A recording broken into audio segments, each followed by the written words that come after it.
Il voulait juste rentrer chez lui jusqu'à ce que la sirène hurle sa couleur. Le soleil descend lentement dans le ciel. Malik traverse le quartier comme il le fait chaque jour, en revenant du collège. Il fredonne doucement la chanson dans ses écouteurs, ignorant que chacun de ses pas est suivi.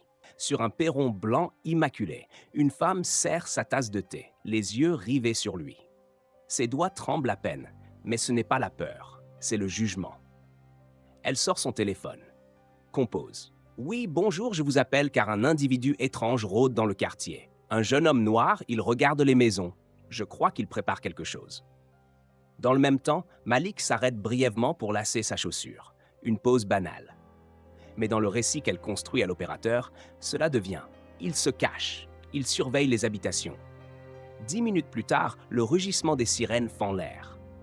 Malik lève les yeux, confus. 2 voitures de police déboulent. 3 agents sortent en vitesse. Mains en l'air. À genoux maintenant. Le regard de Malik se vide. Il obéit, paralysé, comme si son corps ne lui appartenait plus. Des voisins sortent surpris. Mais personne n'intervient. Ses écouteurs tombent au sol. Son sac est fouillé, vidé. Les feuilles de son devoir d'histoire volent dans l'air. Sur l'une d'elles, un titre écrit en gros « Mes rêves de liberté ». Un policier pose le genou sur son dos. L'autre pose la main sur son taser. Un troisième interroge la radio. Malik ne comprend pas. Il ne comprend rien, sauf une chose. Il est coupable d'être. Malik est assis sur le trottoir, menotté. Il regarde fixement le goudron, là où ses écouteurs gisent, arrachés, muets. Un des agents parle à la radio, agacé. Aucune plainte précédente ne correspond à Malik. Il dit qu'il rentre chez lui. Il a quoi sur lui? Des livres et des copies d'école. Un policier lit distraitement un extrait de la rédaction de Malik. Sa mâchoire se crispe. Il lit à voix haute « Dans mon pays, marcher librement ne devrait pas être un privilège. » La femme qui a appelé est là, derrière eux. Elle croise les bras, droite comme un juge. « Je suis désolé, mais j'ai senti quelque chose d'étrange. C'est mon instinct? Son instinct? Un garçon noir avec un sac? Des baskets sales et des écouteurs bon marché sont-ils un crime? » Malik tente de parler, mais sa gorge se ferme. Son cœur bat comme un tambour en fuite. Il ne sait pas ce qui est le plus douloureux, la peur d'être arrêté, ou la sensation que même relâché, il restera suspect dans ces rues qu'il appelle maison. L'agent hésite. Il regarde Malik, puis la femme, puis son collègue.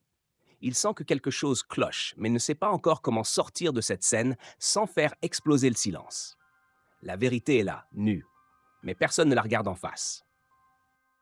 Le hurlement d'une voiture stoppant net déchire le silence tendu. Une portière claque. Une silhouette descend. Elle ne court pas. Elle marche. Chaque pas résonne comme une sentence. Neema, talonnette usée, veste crème, sac en cuir à la main. Une avocate, une mère, une lionne. Écartez-vous de mon fils, maintenant. Le ton est calme, mais il y a une tempête sous cette voix. Les policiers se figent. Malik lève les yeux. Il n'a jamais vu sa mère aussi dangereusement digne. Elle s'interpose entre lui et les armes comme un bouclier vivant. Badge, nom, numéro.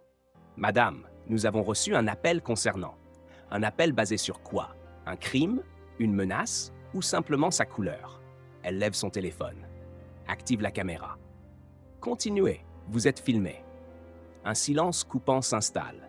La femme raciste recule d'un pas, mais reste droite. Il traînait. Je vous dis, il était étrange. Il avait des écouteurs. Voilà votre étrangeté.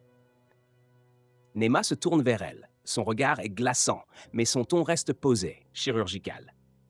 Vous venez de mettre un enfant en danger juste parce qu'il ne vous ressemble pas. L'air devient dense. Une voisine filme discrètement. Un adolescent, derrière un portail, regarde en silence les poings serrés. Neema prend la main de Malik, toujours menotté, et dit simplement « Tiens bon, mon fils, ce jour-là, tu n'étais pas seul, et tu ne le seras plus jamais. » Le quartier se réveille, lentement, doucement, comme s'il découvrait soudain qu'il dort depuis trop longtemps. Les portes s'ouvrent, les gens sortent, une voisine à la peau pâle s'approche lentement, elle tremble mais parle. Je le vois tous les jours, vous savez. Il passe par ici après l'école, il vit à 2 rues d'ici. Le policier principal serre les lèvres. Il n'a plus rien à dire. La vérité est là, étalée, simple et indiscutable. Neema pointe du doigt le policier qui a le genou fléchi. « Relâchez-le et excusez-vous. Le geste est lent. Les menottes tombent dans un cliquetis qui ressemble à une chaîne qui se brise. Malik se frotte les poignets. Pas de mots, pas de cris. Juste un silence chargé de larmes invisibles. La femme raciste observe la scène, immobile.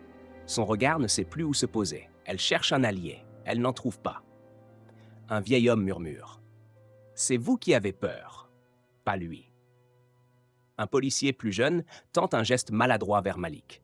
« Désolé, gamin, c'était une erreur. » Mais Malik ne répond pas. Il regarde sa mère, il regarde la rue, et il comprend que l'erreur, c'est le système. Pas seulement cette scène. Neema prend son fils par l'épaule. Ils tournent le dos, ils s'en vont. Pas en fuyant, mais en marchant droit, en marchant libre. Et cette fois, personne n'ose les suivre. 1 heure a passé. Malik est chez lui.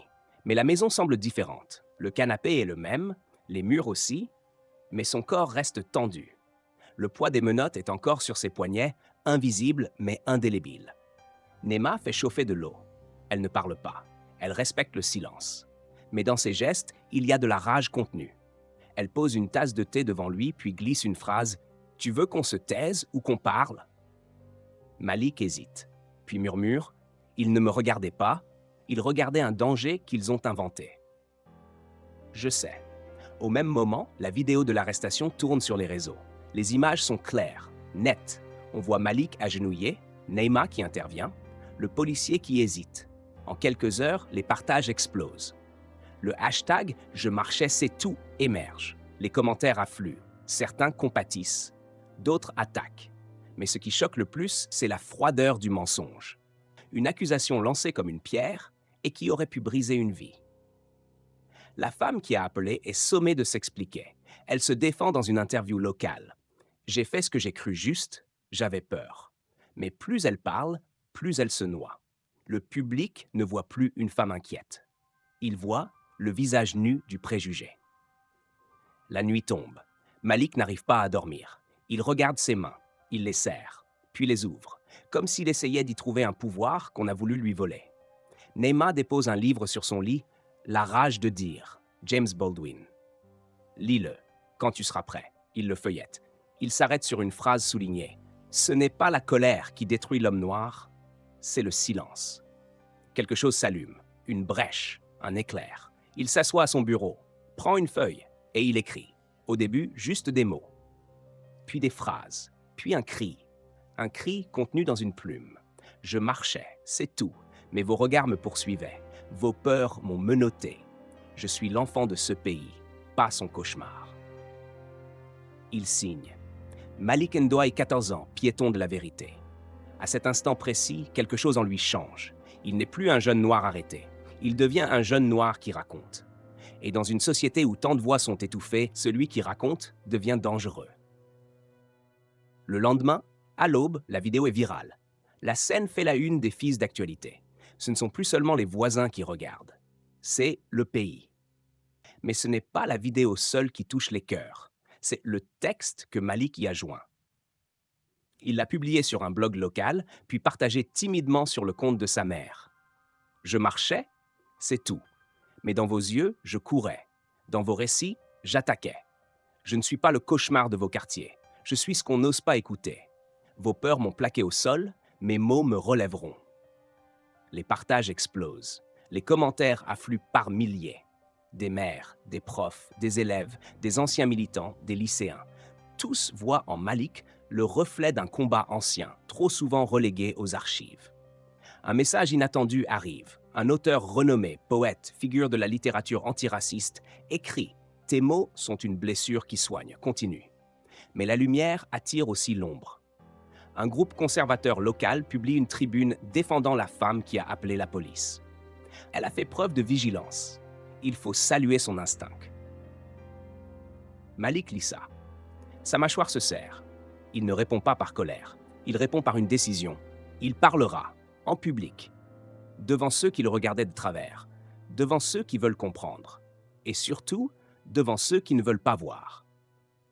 Un rassemblement communautaire est organisé dans un gymnase local. Le maire est là. Des journalistes aussi, des enseignants, des voisins, des élèves. Au fond de la salle, discrète mais présente, la femme blanche, l'instigatrice. Elle est venue. Neema parle d'abord. Elle retrace les faits, calme, digne, intransigeante. Puis, elle passe le micro à Malik. Le garçon marche lentement vers l'estrade. Le gymnase se tait. Il monte, prend une grande inspiration et parle. Je suis Malik. J'ai 14 ans. Je vais à l'école à pied. Je lis des livres. Je veux devenir écrivain.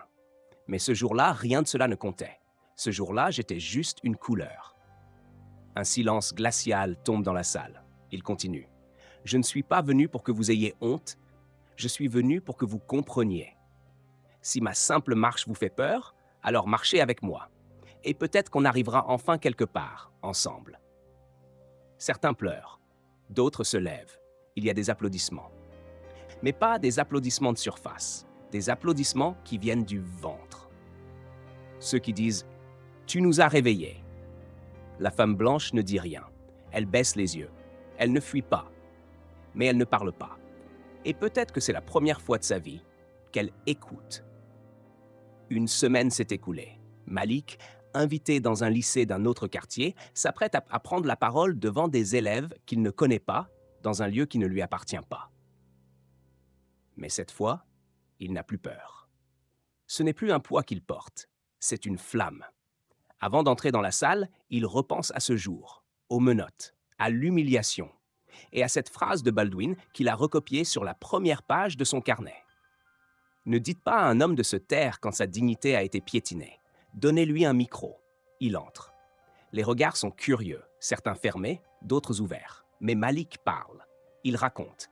Pas avec haine, pas avec vengeance, avec vérité. À la fin, un jeune garçon noir lève timidement la main. « Comment tu fais pour rester debout après ça ?» Malik sourit. Il réfléchit, puis dit « Parce que je suis tombé, mais je suis tombé sur mes mots. Et eux m'ont relevé. » Dans le fond de la salle, une silhouette discrète. La femme blanche, celle qui a appelé la police. Elle n'a pas fui. Elle écoute encore. Et à la fin, elle s'avance. Ses yeux brillent. « Je ne mérite pas votre pardon, mais je vais passer le reste de ma vie à apprendre pourquoi. » Malik ne dit rien. Il hoche la tête, puis il sort. Le soleil l'accueille comme un frère. Quelques mois plus tard, sur la couverture d'un petit livre auto-édité, « Je marchais », c'est tout par Malik Ndoye, 14 ans. Une fondation est née, cofondée avec sa mère, Paroles d'asphalte, un espace pour que les jeunes racontent leurs injustices, leurs parcours, leurs rêves. Des écoles l'invitent, des artistes l'écrivent. Il passe dans une émission télévisée. Mais Malik reste Malik. Il prend toujours le même chemin pour rentrer chez lui. Et certains jours, quand il voit une vieille dame sur son perron, il la salue. Elle baisse les yeux, puis répond, un peu plus bas, un peu plus humblement. Et à chaque nouveau texte qu'il écrit, à chaque nouvelle voix qu'il aide à faire entendre, il se souvient. Il n'a pas été choisi pour être un héros. Il a juste choisi de ne pas se taire. Les chaînes ne tombent pas d'un coup. Elles se détendent, un mot à la fois. Et parfois, il suffit qu'un enfant ose écrire pour que tout un peuple commence à lire.